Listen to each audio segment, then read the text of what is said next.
গত 26শে ডিসেম্বর 2024 ভারতের 13তম প্রধানমন্ত্রী ডক্টর মনমোহন সিং এর প্রয়াণ ঘটেছে এবং তার এই প্রয়াণের ঘটনায় 26শে ডিসেম্বর থেকে 1লা জানুয়ারি এই 7 দিনের জন্য রাষ্ট্রীয় শোক বলে ঘোষণা করা হয়েছে। এখন এই প্রসঙ্গে আমাদের অনেকের ভেতরই কিছু বিষয় জানার একটা কৌতূহল হয়তো জেগেছে, যেমন যে এই রাষ্ট্রীয় শোক বা ন্যাশনাল মর্নিং এই ব্যাপারটা কি, কিভাবে এই রাষ্ট্রীয় শোক পালন করা হয়, কখন কোন ক্ষেত্রে এমন রাষ্ট্রীয় শোক পালন হয়, এই শোক পালনের ফলে কেমন কি প্রভাব পড়ে, এখনো পর্যন্ত ভারতে মোট কতবার এরকম শোক পালন করা হয়েছে, পুরো বিশ্ব জুড়ে কি এইরকম শোক পালন হয়।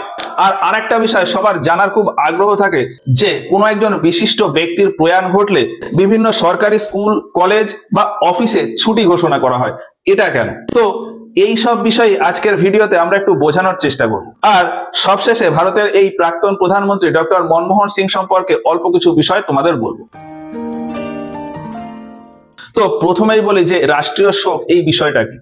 বিভিন্ন কিছুর জন্যই আমরা বিভিন্ন সময় ব্যক্তিগতভাবে শোক পালন করে থাকি, সেই রকমই বিভিন্ন কারণে পুরো দেশ বা রাষ্ট্র জুড়ে যদি শোক পালন করা হয় তাকেই বলা হয় রাষ্ট্রীয় শোক বা ন্যাশনাল মর্নিং বা স্টেট মর্নিং। যেমন 2015 সালে ডক্টর এপিজে আব্দুল কালামের প্রয়াণে শোক পালন করা হয়েছিল, সেই রকমই 2022 সালে লতা মঙ্গেশকরের প্রয়াণের জন্যও শোক পালন করা হয়েছিল। এখন আমরা ব্যক্তিগতভাবে শোক পালন করতে গেলে নিজেদের মনোভাবকে ব্যক্ত করে শোক প্রকাশ করি, ফলে স্বভাবতই একটা প্রশ্ন মনে এসে যায় যে তাহলে রাষ্ট্রীয় শোক পালনের ক্ষেত্রে কি কোনো নির্দিষ্ট নিয়ম আছে বা এমন কোনো কাজ আছে কি যেটা করলে মনে হবে যে রাষ্ট্রীয় শোকের প্রকাশ হচ্ছে। উত্তরটা হলো আছে। কিছু কাজ আছে যেটা দেখে বোঝা যায় যে পুরো রাষ্ট্র জুড়ে একটা শোক প্রকাশ হচ্ছে। রাষ্ট্রীয় শোক বা ব্যক্তিগত শোক প্রকাশের ক্ষেত্রে সাধারণ মানুষদের জন্য সাংবিধানিক একটি প্রভিশন রয়েছে, আর্টিকেল 19 এর 1 নম্বর ধারাতে বলা আছে যে ভারতের ভেতর যে কোনো ব্যক্তি তার নিজের মনোভাব প্রকাশ করতে পারে। সেই ধারার ভিত্তিতেই যে কোনো ব্যক্তি রাষ্ট্রীয় শোক বা ব্যক্তিগত শোকের ক্ষেত্রে নিজের মতো করে শোক প্রকাশ করতে পারে। আর সমষ্টিগত শোক প্রকাশ অর্থাৎ রাষ্ট্রীয় শোক প্রকাশের ক্ষেত্রে ভারতের পতাকা আইনে কিছু প্রভিশন রয়েছে। পতাকা আইনে বলা আছে যে ভারতের ভেতর যে যে স্থানে পতাকা উড়ছে সেই প্রত্যেকটা স্থানে পতাকা যেন দণ্ডের একদম শীর্ষে থাকে। তবে রাষ্ট্রীয় শোক যখন পালন করা হবে তখন ওই পতাকাটিকে একটু নিচে নামিয়ে রাখতে হবে, মানে ওই দণ্ডের অর্ধেক ডিস্টেন্সে ওই পতাকাটাকে ওড়াতে হবে। রাষ্ট্রীয় শোক পালনের ক্ষেত্রে যেখানে যেখানে পতাকা উড়ছে সেটা দেশের ভেতরে হোক বা দেশের বাইরে হোক, যেখানেই ভারতীয় পতাকা উড়ছে সেখানে দণ্ডের মাথায় পতাকা না উড়িয়ে দণ্ডের মাঝখানে পতাকাটাকে ওড়াতে হয়। এটাকেই বলা হয় ফ্ল্যাগ এট হাফ মাস্ট।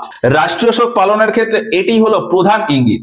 এর পাশাপাশি আরো একটি প্রভিশন রয়েছে যে দূরদর্শন ও আকাশ বার্তা এখানে রাষ্ট্রীয় শোকের বার্তা প্রেরণ করা হয়।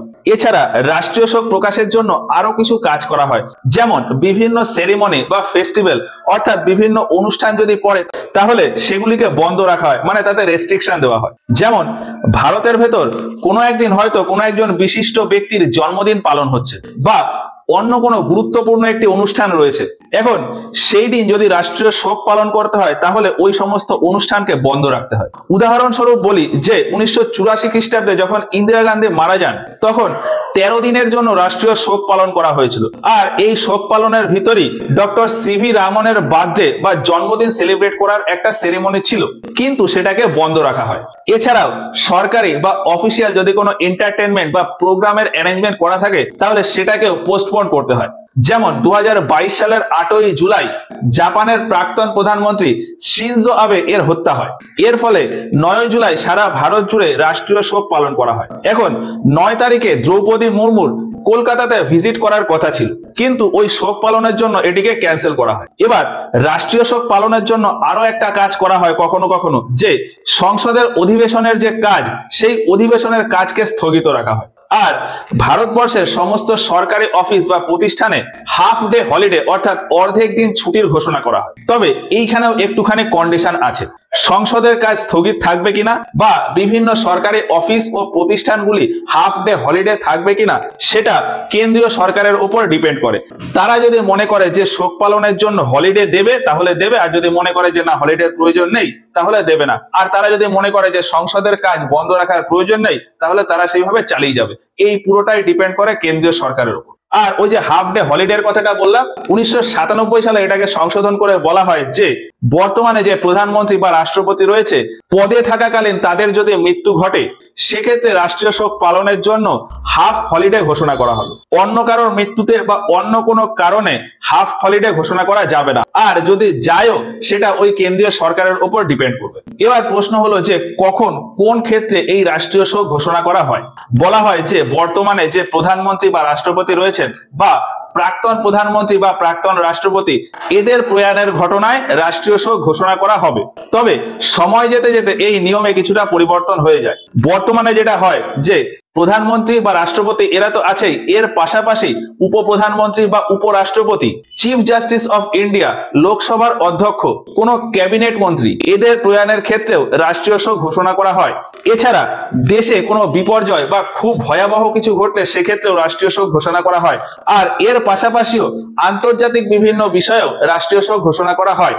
যেমন আমি কিছু উদাহরণ দিই। ওই যে বললাম 2022 সালে জাপানের প্রাক্তন প্রধানমন্ত্রী শিনজো আবে তার মৃত্যুতে ভারতে একদিনের জন্য রাষ্ট্রীয় শোক ঘোষণা করা হয়েছিল। 2017 সালে ভারতের প্রাক্তন রাষ্ট্রপতি প্রণব মুখার্জির প্রয়াণে 7 দিনের জন্য রাষ্ট্রীয় শোক ঘোষণা করা হয়েছিল। এছাড়া 2021 সালে ভারতের সিডিএস অর্থাৎ chief of defence staff Bipin রাওয়াতের প্রয়াণেও একদিনের জন্য রাষ্ট্রীয় শোক ঘোষণা করা হয়। 2022 সালে লতা মঙ্গেশকরের প্রয়াণে 2 দিনের জন্য ঘোষণা করা হয়। 2013 সালে সাউথ আফ্রিকার প্রেসিডেন্ট নেলসন ম্যান্ডেলার মৃত্যুতে 5 দিনের জন্য রাষ্ট্রীয় শোক ঘোষণা হয়েছিল। 1979 খ্রিস্টাব্দে ভারতের ভাইসরয় মাউন্ট ব্যাটেন তার মৃত্যুর জন্য 7 দিনের জন্য রাষ্ট্রীয় শোক ঘোষণা হয়েছিল।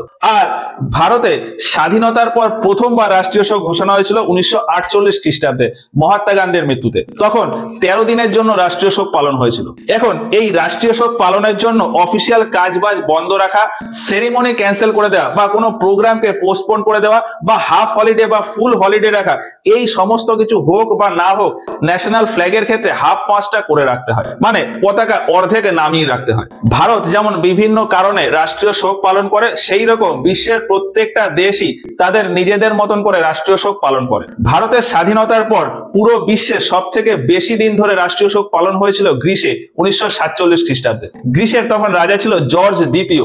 জর্জ দ্বিতীয় মারা যায় 1947 খ্রিস্টাব্দে এবং তার মৃত্যুতে 90 দিন ধরে রাষ্ট্রীয় শোক পালন করা হয়েছিল। আর পুরো বিশ্বে সব থেকে বেশি সময় ধরে রাষ্ট্রীয় শোক পালন হয়েছিল পর্তুগালে। পর্তুগালের রাজা ছিল জন চতুর্থ। 1656 খ্রিস্টাব্দে জন চতুর্থ মারা যায় এবং তার মৃত্যুতে 2 বছর ধরে শোক পালন হয়। 1656 থেকে 1658 এই 2 বছরে টোটাল 730 দিন ধরে পর্তুগালে রাষ্ট্রীয় শোক পালন করা হয়। তো এটা তো বললাম যে রাষ্ট্রীয় শোক পালনের ক্ষেত্রে। এর পাশাপাশি বিশ্বজুড়ে শোক পালনের একটা ব্যাপার রয়েছে। বিশ্বজুড়ে শোক পালন বলতে বোঝায় যে ইন্টারন্যাশনাল যে সমস্ত অর্গানাইজেশন রয়েছে তাদের দ্বারা শোক পালন। যেমন 2001 সালে 9/11 এর যে ঘটনাটি ঘটে, অর্থাৎ লাদেনের দ্বারা ওই টুইন টাওয়ারে যে অ্যাটাকটি হয়, ওই ঘটনায় ইউরোপীয় ইউনিয়ন শোক প্রকাশ করেছিল এবং সেই শোক প্রকাশ হিসাবে 3 মিনিট সাইলেন্ট ছিল, অর্থাৎ ইউরোপীয় ইউনিয়নের কাজ 3 মিনিট ধরে বন্ধ ছিল। এবার এখানে একটা ছোট্ট পয়েন্ট উঠে আসে যে এই যে 3 মিনিট কাজ বন্ধ ছিল, এর ফলে কি হলো? অফিসিয়ালি যত ন্যাশনাল বা ইন্টারন্যাশনাল অর্গানাইজেশন রয়েছে তারা 24x7 মানে সব সময় কাজের ভিতর রয়েছে। অফিসিয়ালি সেই সমস্ত অর্গানাইজেশন সব সময় রান করে, আর ওই সমস্ত অর্গানাইজেশন রান করছে মানে দেশের বা বিশ্বের প্রগতি হচ্ছে। এখন ওই সমস্ত অর্গানাইজেশন যদি কিছুক্ষণের জন্য বন্ধ থাকে তাহলে বলা যায় যে তাদের কাজ ওই সময়ের জন্য স্থগিত হয়ে গেছে, মানে থেমে গেছে। অর্থাৎ কারোর শোক প্রকাশে এরকম কাজ থামিয়ে দেওয়ার অর্থ হলো যে তার কৃতিত্বের জন্য আমরা আমাদের সময়ের মূল্য দিলাম। ওই অর্গানাইজেশন বা ওই কর্মীরা ওই সময়টুকুর জন্য তাদের কাজকে বাদ দিয়ে ওই ব্যক্তির উদ্দেশ্যে সেই সময়টা দিল। এখন শুরুতে একটি পয়েন্ট বলেছিলাম যে কোনো একজন বিশিষ্ট ব্যক্তির প্রয়াণে স্কুল, কলেজ বা সরকারি অফিস এখানে ছুটি দেওয়া হয় বা হাফ ছুটি দেওয়া হয়। এর পেছনে কারণ কি? এর পেছনে কারণটাও ওই যে বললাম যে কাজ থামিয়ে দেওয়া, খানিকটা সেই রকম। আমরা একটা পয়েন্ট বললাম যে রাষ্ট্রীয় শোক পালনের ক্ষেত্রে সংসদের অধিবেশনের কাজ স্থগিত রাখা যেতে পারে। তো সংসদের অধিবেশনের কাজ স্থগিত রাখার মানেটা কি? সংসদের অধিবেশন যখন চলছে তখন আমরা ধরতে পারি যে দেশে প্রগতি হচ্ছে, অর্থাৎ দেশ প্রগতির দিকে এগোচ্ছে। এখন সংসদের অধিবেশন যদি স্থগিত থাকে কিছু সময়ের জন্য, সেক্ষেত্রে বলা যায় যে দেশের প্রগতি কিছু সময়ের জন্য থেমে গেল। সেই হিসাবেই বিভিন্ন শিক্ষা প্রতিষ্ঠান বা অফিস এগুলি চলছে, মানে হলো সেই দেশের প্রগতি চলছে, অর্থাৎ দেশের কাজ চলছে। সেক্ষেত্রে কোনো স্কুল কলেজ বা অফিস হাফ ডের জন্য বা ফুল ডের জন্য হলিডে বা ছুটি ঘোষণা করে দেওয়ার মানে হলো যে ওই কাজ ওই দিনের জন্য স্থগিত থেকে গেল, ওই দিনে ওই কাজটা আর হলো না, অর্থাৎ দেশের কাজ কিন্তু একটু হলেও পিছিয়ে গেল। ওই সময়টা আমরা ওই যে ব্যক্তি মারা গেল তার প্রতি শোক প্রকাশের জন্য নিবেদন করলাম। ছুটি ঘোষণা করার পেছনে এটাই লক্ষ্য থাকে, কিন্তু বর্তমানে দেখা যায় যে কর্মচারীরা এই ছুটিটা পেয়ে নিজেদের মতন করে সেটাকে সেলিব্রেট করে। তো যাই হোক, সেই প্রসঙ্গে আমরা আর গেলাম না। রাষ্ট্রীয় যেমন শোকের ব্যাপার আছে, সেই হিসাবে রাজ্যেও শোকের ব্যাপার থাকে। রাষ্ট্রীয় শোকের ক্ষেত্রে যেমন বলা হয় যে কেন্দ্রীয় সরকার সমস্ত ডিসিশন নেয় যে কিভাবে তার শোক প্রকাশ করবে, সেই রকমই রাজ্যের ক্ষেত্রেও সেই ক্ষমতাটা দেওয়া হয় যে রাজ্যের যদি কোনো বিশিষ্ট ব্যক্তি মারা যায় বা রাজ্যে কোনো বড় ঘটনা ঘটে বা কোনো একটা রাজ্যে শোক করবে এইরকম কোনো ঘটনা ঘটে, সেক্ষেত্রে ওই রাজ্যের মুখ্যমন্ত্রী বা গভর্নর ওই রাজ্যের জন্য শোক প্রকাশের বার্তা দিতে পারে এবং ওই রাজ্যের সরকার যেমন ভাবে চায় সেইভাবে শোক প্রকাশ করতে পারে। পুরো ভারত জুড়ে এখনো পর্যন্ত 50 বারেরও বেশি রাষ্ট্রীয় শোকের ঘোষণা করা হয়েছে। তো রাষ্ট্রীয় শোক সম্পর্কে মোটামুটি ওভারঅল বিষয় আশা করি বোঝা গেছে। এবার ডক্টর মনমোহন সিং সম্পর্কে অল্প কিছু বিষয় আমি একটু বলি। তার জন্ম হয় 1932 খ্রিস্টাব্দে পাকিস্তানে। 1932 খ্রিস্টাব্দে 26শে সেপ্টেম্বর পাকিস্তানের পাঞ্জাব প্রদেশের গাহ বলে একটা গ্রাম রয়েছে, সেখানে এই ডক্টর মনমোহন সিং এর জন্ম হয়। 1947 খ্রিস্টাব্দে যখন ভারত আর পাকিস্তান সেপারেট হয়ে গেল, তখন মনমোহন সিং ভারতে চলে আসে। তারপর তিনি উচ্চশিক্ষায় শিক্ষিত হন।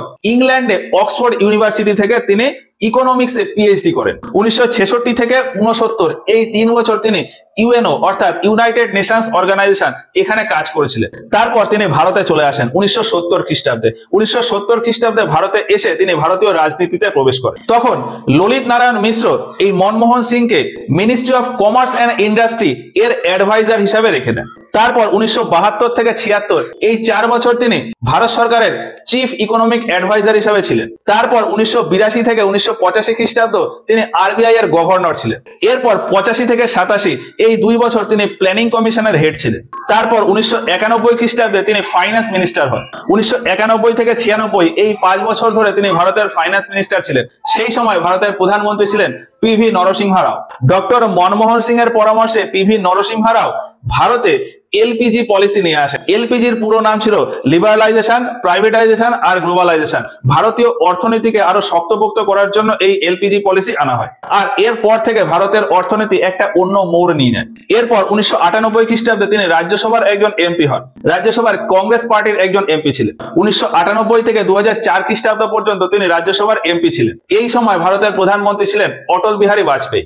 সেই হিসাবে ডক্টর মনমোহন সিং রাজ্যসভাতে ওই অপোজিশন পার্টির লিডার ছিলেন। এরপর 2004 সালে তিনি ভারতের প্রধানমন্ত্রী হিসাবে নিযুক্ত হন এবং 2014 সাল পর্যন্ত এই 10 বছর ধরে তিনি ভারতের প্রধানমন্ত্রী ছিলেন। 1987 খ্রিস্টাব্দে তিনি পদ্মবিভূষণ পুরস্কার পান। 2010 খ্রিস্টাব্দে সৌদি আরবে তাকে কিং আব্দুল আজিজ অ্যাওয়ার্ড দেওয়া হয়। 2014 সালে তাকে জাপান থেকে পৌলোনিয়া ফ্লাওয়ার এই অ্যাওয়ার্ডটা দেওয়া হয়। ভারতে যেমন সেকেন্ড হাইস্ট সিভিলিয়ান অ্যাওয়ার্ড হলো এই পদ্মবিভূষণ, সেই রকমই সৌদি আরব ও জাপানে সেকেন্ড হাইস্ট সিভিলিয়ান অ্যাওয়ার্ড হলো ওই কিং আব্দুল আজিজ অ্যাওয়ার্ড আর Paulownia flower award. Doctor Manmohan Singh এর লাইফ নিয়ে 2019 সালে একটি সিনেমা বেরিয়েছিল দ্য অ্যাক্সিডেন্টাল প্রাইম মিনিস্টার। এখানে মূল চরিত্রে অভিনয় করেছিলেন অনুপম খের আর এই সিনেমার ডাইরেক্টর ছিলেন বিজয় গুট্টে। তো রাষ্ট্রীয় শোক আর ডক্টর মনমোহন সিং সম্পর্কে এই ছিল অল্প কিছু বিষয়। ভিডিওটা ভালো লাগলে একটা লাইক করো। এই ভিডিও সম্পর্কে তোমাদের মতামত আমাদেরকে কমেন্ট বক্সে জানিও।